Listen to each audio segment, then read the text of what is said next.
Welcome to my sci-fi review. Sci-fi cartoon.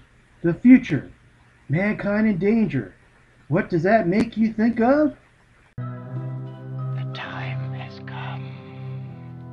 Kill.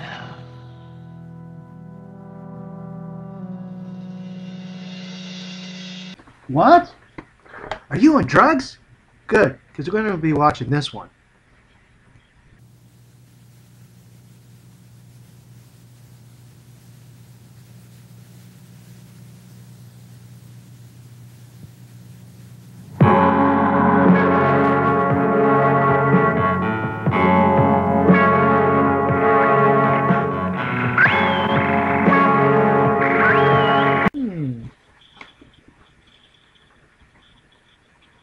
Hi guys, before we get to the movie, let's talk a little bit about cartoon movies, science fiction cartoon movies. Listen, mostly before the 50s it was Walt Disney, let's face it. People really didn't take cartoons seriously and some of them still don't. But by the 60s, 70s, 80s, they start to experiment a little bit with them. They start to play with special effects and live action. They start to do things in cartoons and the big screen and small screen that they couldn't really do with live actors. Take, for example, The Lord of the Rings. There, they're actually using actors on a soundstage. They would basically film them from different directions, pick the scenes they liked, drew over them. And of course, they're using traditional methods of making cartoons or animation that have painted backdrops and settings they could put the cells on. Voila, you have Token. You don't really need to go to New Zealand to do it. Walt Disney could make things like Fantasia, animation and music together, showing you scenes that they've never been able to do in real life, like dinosaurs and Greek gods. Now, it's not just the artwork, the methods that are maturing, it's the themes. They're going to start talking about politics, environmentalism, evolution.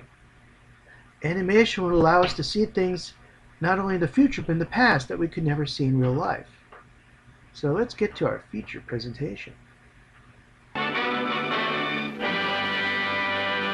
The film is a joint production between France and Czechoslovakia that came out in '73. It's based on a book from 1957, and it was distributed in the United States by Roger Corman. Now, it has been called a Cold War film, but that's really not what it's about. Just because it came out during the Cold War, it doesn't mean it's a Cold War film. Star Wars isn't a Cold War film. Battlestar Galactica isn't a Cold War film. You don't stick a fruit at the end of a rifle and call it a bayonet. That's not how it works. Now, the message that we could all get along if our leaders try to get along is not going to go over too well, but we'll talk about that later during the flaws. Right now, let's meet some of the characters. Now, the most important are the ones that are the aliens, even though technically they're the natives of the planet where the setting is. Let's take a look.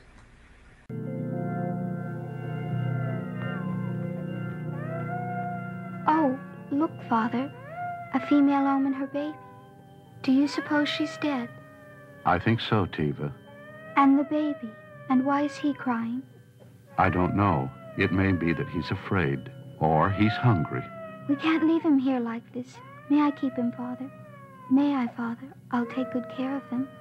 Very well, Tiva. We can't let the poor animal die. As you can see, the aliens are pretty sympathetic and very intelligent, but they see humans as animals. They visited Earth and found it in ruin. All they found was the wreckage of civilization.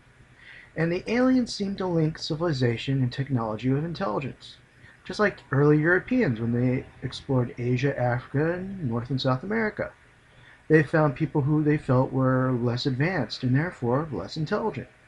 So if the aliens, for example, in this case, when they got to Earth, found humans living in the shadow of ruins of past civilizations, they assumed, well, if their civilization had collapsed, so had their intelligence. Somehow individual intelligence was linked to civilization and society. Wild humans, in other words, were animals, like these guys. Brought back 5 chests, Mighty One. Why are there only 4 of them? One of the chests was a trap, and now Rover is dead. He knew it was a trap, Mighty One. He's a domesticated Mighty One. He ran away with this machine of the Drogs. With it, he's learned to read their writing. As you can see, the wild humans are, well, wild.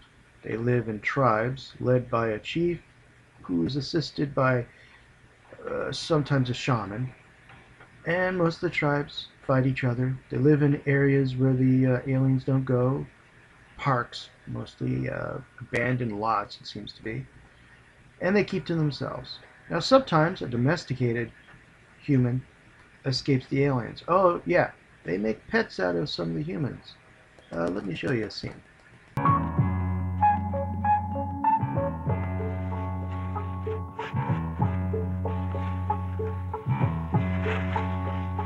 That's fun. Let me try it.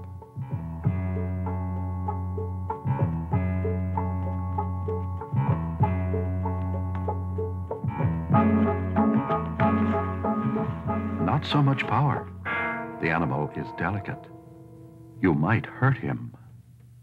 Now, the planet, the setting, is itself a character. It's incredibly dangerous. And this danger is actually multiplied by the fact that the humans are so small relative to everything else. Think about how dangerous the planet Earth would be to the normal human if we were all the size of, a Lego caveman. Lice would be an issue. Traveling across distances through grass would be an issue. A rainstorm would be dangerous. Now, let's take a look at this alien planet. The planet in its life was formed by artists, not scientists. It's the art that decides the functions and forms of the aliens, not science. This planet obviously has normal gravity from a human's point of view, but everybody else is huge. There's no way they could have been made like that if we're following evolutionary rules or physics. Nature would never design an animal that dragged itself around. Now, some of the creatures are actually helpful. They have bugs that are kind of like tailors. You stand in the middle and they weave a clothing around you, even though that doesn't make sense. Now, the predators, being outright vicious in some ways, do make sense. For example, a flying predator with a sticky tongue. That actually makes sense. Yet, it actually doesn't make that much sense. I mean, the humans are from, well, another planet. They're made of elements and materials and minerals that might be poisonous to that predator, or not be useful to that predator at all. It might not get anything out of it except indigested. That's what you get when you let artists make a planet instead of using scientists like everybody else. Intermission.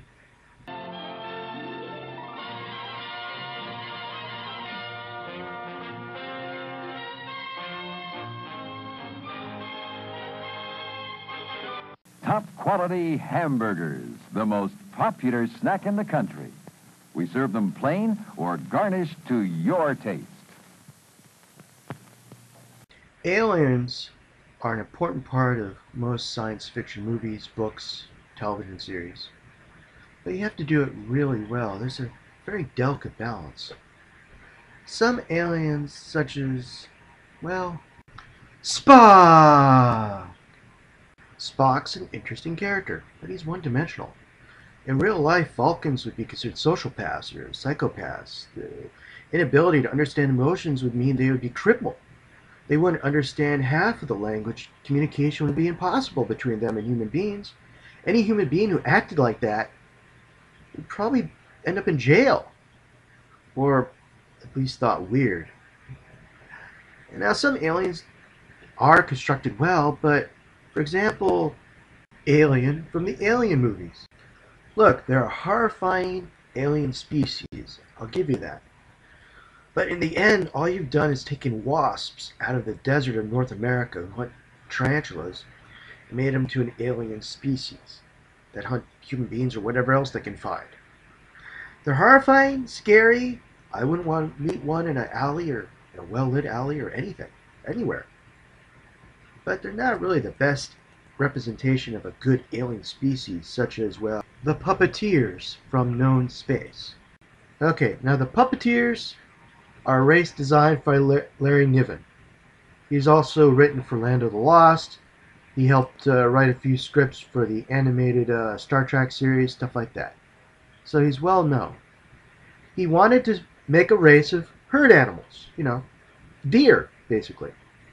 Yeah, and he's decided, well, how would these deer develop? Well, they're pacifists. They run away from danger.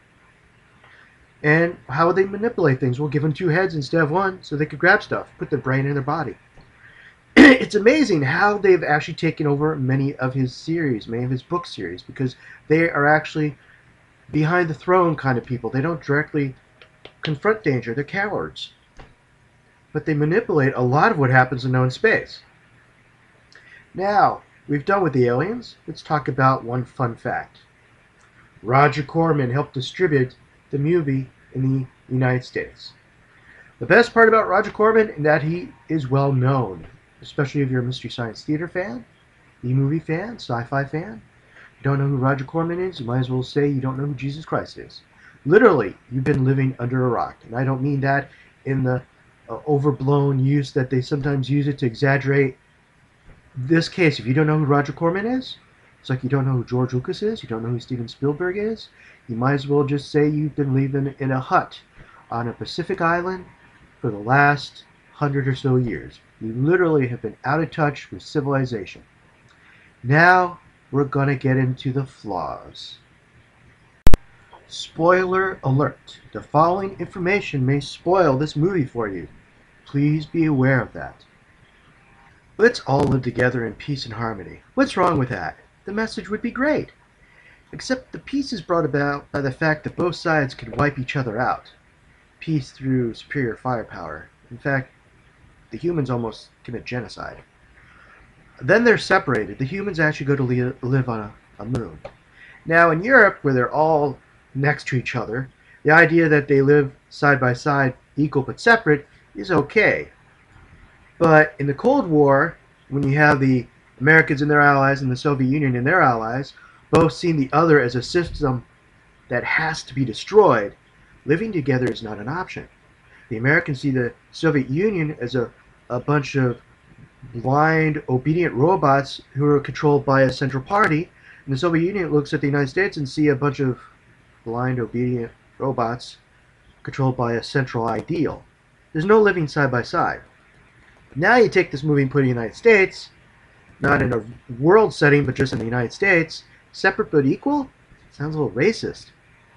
So the message, depending on the people and the time, can be misunderstood. Not all movies have messages, but in the end, people do pick up on messages. Star Wars. How many books talk about how sexist it is? How it's anti-capitalist, anti-democracy?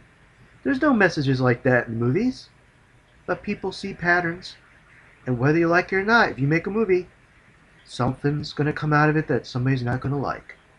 I give it a 7 out of 10. It's a nice movie, but it's not for kids. Adults will probably find it somewhat slow. The artwork has aged. South Park looks hundreds of years more advanced than this stuff.